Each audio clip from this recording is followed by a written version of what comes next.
నమస్తే అడ్స్మాలి శ్రీనివాస్ గారు, welcome to icon politics. నమస్కారం అండి. నమస్కారం.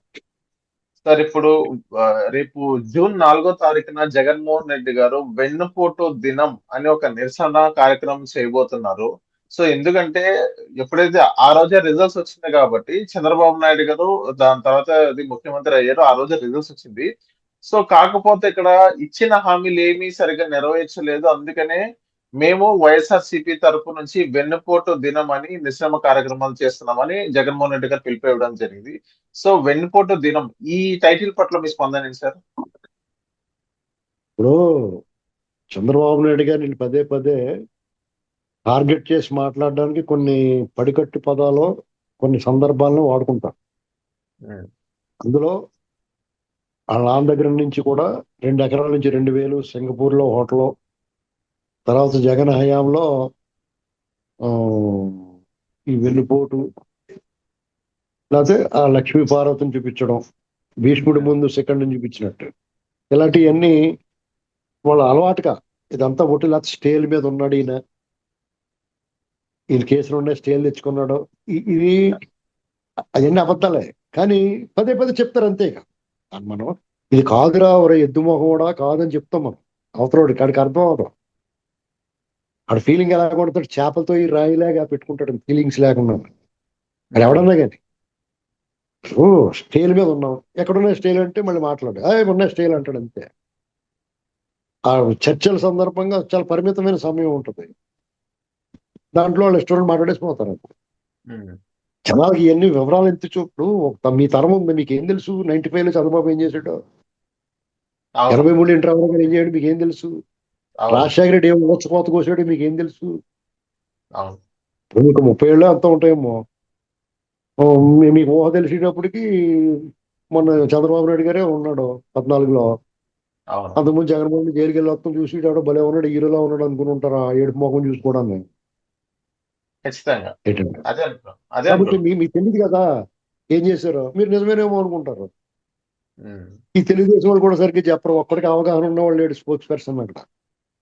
ఒకళ్ళు ఇద్దరు అవును. పట్టాభి గారు, ఒకళ్ళు ఇద్దరు ముగ్గురు మాట్లాడతారు అంతే. మిగతా వాళ్ళు ఏం మాట్లాడుతున్నారు వాళ్ళకి తెలదు. అసలు పార్టీ ఎప్పుడు పుట్టింది, దానికి ఆ బేస్ ఏంటి, ఆ పార్టీ సిద్ధాంతాలు ఏంటి, రామారావు గారు ఏంటి, చంద్రబాబు గారు ఏంటి, లోకేష్ గారు ఏంటి, అందులో అచ్చెన్నాయుడు గారు ఏంటి, వాళ్ళ అన్నగారు ఎర్రనాయుడు గారు ఏంటి, కోడి శివప్రసాదరావు గారు, లాల్ జాన్ భాష, మాధవ్ రెడ్డి, దేవేంద్ర గౌడ్, కడియం శ్రీహరి గారు, ఇలాంటి వాళ్ళు మా పెద్ద పెద్ద నాయకులు ఉండేవారు. గంటలపాటి వెంకటరావు గారు, మాగిరెడ్డి పెదరత్తయ్య గారు, ఇలాంటి మాకు బుచ్చ చౌదరి గారు, అశోక్ గజపతి గారు, ఇలాంటి నాయకులు వాళ్ళందరూ ఏం చేశారు ఏంటి, ఇలాంటి నిబద్ధత కూడా రామారావు గారు ఎలా ఉండేవారు, చంద్రబాబు గారు ఏం చేసుకోరు, ఇవన్నీ తెలుసుకుని ఉండాలా. ఆ పార్టీకి సంబంధించిన చరిత్ర చదువుకోవాలా. ఆ లైబ్రరీ ఉంటుంది. అది ఆవిడ మాలాడు ఉంటాడు. ఫస్ట్ నుంచి మా దురద ఎక్కువ కదా రాజకీయాలు అంటే, ఆసక్తిగా గమనిస్తూ ఉంటాం. ఇది ఏంట్రా బాబు వీళ్ళ గురించి చెప్పరా బాబు అంటే కూడా చెప్తుంటాం. డెఫినెట్ గా మేము డబ్బులు తీసుకోకుండా ప్రైవేట్ చెప్తాం వాళ్ళకి. గుర్తునే చెప్తాం. కాంగ్రెస్ కూడా చెప్తున్నాం. ఉమ్, ఎందుకంటే మాకు ఆ కాంగ్రెస్, టీడీపీ, అప్పుడున్న బీజేపీ, కమ్యూనిస్టుల గురించి మాకు ఎంతో కొంత అవగాహన కొంచెం ఉంది. చదువుకున్నాం, వాళ్ళ గురించి చదువుకున్నాం, కొంచెం చూసాం. ఆ సమకాలీకులం కాబట్టి కొంత అవగాహన ఉంటుంది. ఉమ్. ఏమి లేకుండా మాట్లాడుతూ ఉంటారు. ఈ అడ్డగోలుగా అబద్ధాలు మాట్లాడి వైసీపీ వాళ్ళు వాళ్ళకి సమాధానం చెప్పలేరు. ఓకే. అప్పుడు మాలాంటి వాళ్ళు ఎవరన్నా ఇది కాదురా బాబు అని చెప్పేవాళ్ళు వాళ్ళతో పాటు చర్చలో ఉండి మీరు మెడలో కొండ వేసేసుకోండి అని మమ్మల్ని తిడతారు. ఇది పరిస్థితి. ఉమ్. కాబట్టి ఈ వెన్నుపోటు అనేటువంటిది అసలు సిసలు వెన్నుపోటుదారుడు రాజశేఖర రెడ్డి. ఎలాగంటే రాజశేఖర్ రెడ్డి. ఉమ్, జగన్మోహన్ రెడ్డి వాళ్ళ నాన్న వైఎస్ రాజశేఖర రెడ్డి అసలు సిసలు వెన్నుపోటుదారుడికి బ్రాండ్ అంబాసిడర్. ఎలాగో చెప్తాను వినండి. ఉమ్. 1978లో అతను రెడ్డి కాంగ్రెస్ తరఫున ఆవు తోడ గుర్తు మీద మొట్టమొదటిసారిగా ఎమ్మెల్యేగా గెలిచాడు. అవును. అదే సమయంలో ఇందిరా కాంగ్రెస్ హస్తం గుర్తు మీద ఆంధ్రప్రదేశ్ లో అధికారంలోకి వచ్చిన చెన్నారెడ్డి గారు ముఖ్యమంత్రి. ఉమ్, చెన్నారెడ్డి గారి నాయకత్వం. అప్పుడు రాజశేఖర రెడ్డి గారు వెంటనే ఫలితాలు వెలువడిన వెంటనే ఐ కాంగ్రెస్ లో, ఇందిరా కాంగ్రెస్ లో జాయిన్ అయిపోయారు. రెడ్డి కాంగ్రెస్ నుంచి ఐ కాంగ్రెస్ లో జాయిన్ అయిపోయారు. ఓకే. అప్పుడు బాటం శ్రీరామ్మూర్తి గారని వైజాగ్ ఉత్తరాంధ్ర చెందిన నాయకులు, ఆయన ఏమన్నారండి తెలుసా? కాళ్ళ పారాణి ఆరక ముందే పెళ్లి పీటల మేంచి పెళ్లి కూతురు లేచి వెళ్ళిపోయింది అన్నాడు. అది పత్రికల్లో ప్రధాన శీర్షికగా వచ్చింది. దీన్ని ఏమంటారో చెప్పండి. ఉమ్. మీకు తెలిసే విషయం, మీకు తెలియదు కదా. లేదు. మీకన్నా 10 ఏళ్ళు పెద్దోడు కూడా తెలియదు ఈ విషయం. రెండు, ఓకే. కాంగ్రెస్ లోకి వచ్చాడు, నిత్య అసమ్మతివాదిగా ఉన్నాడు. ఓకే. ఏ ముఖ్యమంత్రి ఉన్నా, చెన్నారెడ్డి గారు ఉన్నా, జనార్దన్ రెడ్డి గారు ఉన్నా, కోట్ల విజయభాస్కర్ రెడ్డి గారు ఉన్నా, పివి నరసింహారావు గారు, అంతకుముందు పివి నరసింహారావు గారు అనుకుంటా, తర్వాత ఎవరున్నా కానీ పక్కలో బడిలో ఉన్నాడు. వాళ్ళ మీద రాళ్ల దాడి చేయించాడు, చెప్పుల దాడి చేయించాడు. ప్రధానమంత్రి పివి నరసింహారావు గారి సభలో కూడా గలాట సృష్టించాడు. తనకి అడ్డొస్తారనుకున్న వాళ్ళు ఎవరినైనా సరే ఏదో రకంగా అడ్డు తొలగించుకుని అది ఎదటోళ్ళ మీద తోస్తాడు, రంగా గారితో సహా, వంగవీటి రంగా గారితో సహా. ఓకే. ఇది అందరికీ తెలిసిన విషయం. తెలియని విషయం, అడవిల్లో అన్నలుగా జీవితాలు త్యాగం చేసి బాగా చదువుకుని ఉద్యమ బాట పట్టిన వారిలో కొంతమంది తన వారిని అడ్డుగా పెట్టుకుని వాళ్ళని ఉపయోగించుకుని తన ప్రత్యర్థులను తుదమట్టించే ప్రణాళిక ఎప్పుడు సిద్ధంగా ఉండేది. అది నాకు ఒక జనార్దన్ రెడ్డి గారి మధ్య జరిగింది. ముఖ్యమంత్రి ఆయన ఒంగోలు మాగుంట సుబ్రహ్మరెడ్డి గారి మీద అలాగే అడ్డు తొలగించుకున్నాడు. ఉమ్. జనార్దన్ రెడ్డి గారు తుడిలో తెప్పించుకున్నాడు. దుద్దిల శ్రీపాదరావు గారు అడ్డు తొలగించుకున్నారు. పోలీస్ అధికారుల్లో కేపీఎస్ వ్యాసు, మా ఉమేష్ చంద్ర, అలాగే మాధవరెడ్డి గారు, ఇలాగ అనేక మందిని వాళ్ళ తన ప్రత్యర్థుల్ని తనకు అడ్డొస్తారు, పార్టీలో తనకు అడ్డొస్తారనుకున్న వాళ్ళని వీళ్ళ ద్వారా తొలగించుకుని ఖచ్చితంగా ఇలా ఇలా ఇతను హస్తం ఉంటుంది అందులో. చంద్రబాబు నాయుడు గారి మీద దాడి విషయంలో నిన్న మొన్న ఎన్కౌంటర్లు పోయిన అతను కానీ, అంతకుముందు ఒక అతను చలపతి, వీళ్ళందరూ కూడా చలపతి అన్నవాడు ఎవరో ఎక్కడోడు ఎంక్వైరీ చేసుకుంటే అతను ఎవరు అనుచరుడు, ఎవరు మనిషి, ఎవరు సన్నిహితంగా ఉన్నాడు మీకు వచ్చేస్తుంది. ఇదే మాట పరిటాల రవీంద్ర గారు చెప్పాడు. చంద్రబాబు నాయుడు గారు పెడచేవిని పెట్టాడు, వినిపించుకోలేదు. అలా జరగదు అనుకున్నాడు.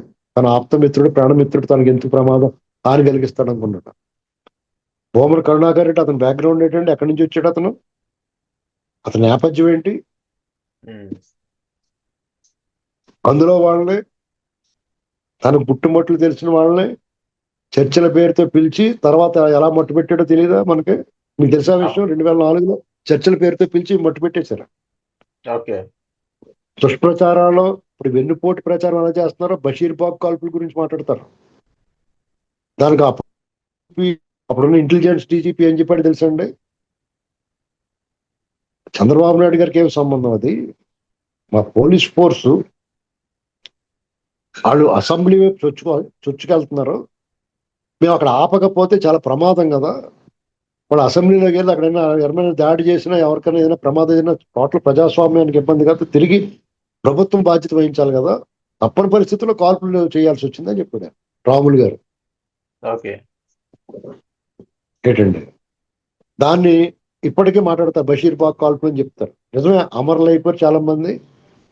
ప్రభుత్వ ఆజ్ఞలను ఉల్లంఘించి బ్యారికేడ్ని తోసుకుని అసలు ప్రజాస్వామ్య దేవాలయం అసెంబ్లీ మీద దాడి ముట్టడి అంటే ముట్టడి వరకు ఓకే, దాడికి బయలుదేరితే బుద్ధెట్టుకుంటారా? లేదు. అంటే నేను ఆ కాల్పులను ఆ అమరులైన వాళ్ళు నేను కించపరచట్లే, కానీ ఆ విధానం కరెక్ట్ కాదు కదా. నీకు అనేక మార్గాలు ఉన్నాయి కదా నీకు నిరసన చెప్పడానికి.